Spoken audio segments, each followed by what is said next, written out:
Au téléphone avec nous en direct, Alain Tourret. Bonjour Alain Tourret. Bonjour. Vous êtes député PRG du Calvados, soutien d'Emmanuel Macron. Est-ce que, à 13h05, vous confirmez le départ d'Emmanuel Macron du gouvernement ?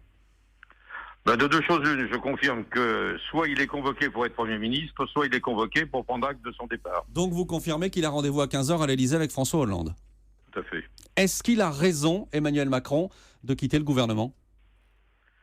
Il a en tête des exemples historiques. Quand Lionel Jospin n'est pas parti suffisamment tôt, quand Fillon n'est pas parti suffisamment tôt, ils se sont l'un et l'autre englués. Et à partir de ce moment-là, ils n'ont pu réussir à reconstituer une force politique d'alternance et alternative. Donc il avait raison, et il a raison, à un moment donné, de prendre acte de ce que la politique actuellement faite par le gouvernement et par Manuel Valls en particulier ne correspond pas aux choix qui sont les siens. Oui, et la politique qu'il mène également, Emmanuel Macron.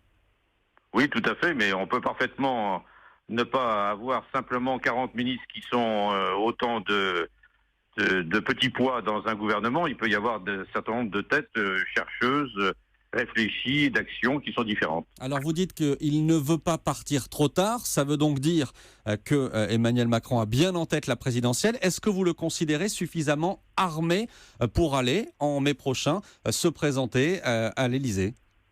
Tout à fait. Moi, vous savez, ça fait longtemps que je fais de la politique.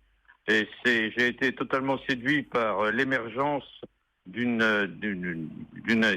forme de rockstar, en quelque sorte, qui a une intelligence économique, politique, sortant totalement de l'ordinaire, avec une capacité de séduction, de séduction qui s'exerce sur tous ceux qui réussissent. Mmh.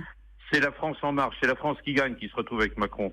Alors on me dit oui, mais il y a également la France qui souffre. Certes, mais la France qui souffre, la France des opprimés, elle existe et il faut bien s'intéresser à elle. Mais il y a aussi la France qui gagne. Et cette France qui gagne, jamais elle n'avait réussi à s'incarner dans un homme politique. Eh bien, elle a enfin quelqu'un qui, en dehors de la droite et de la gauche, représente tout simplement l'avenir de la France. Et on comprend aujourd'hui, Alain Tourret, que vous le soutenez, Emmanuel Macron. Merci d'avoir été avec nous en direct.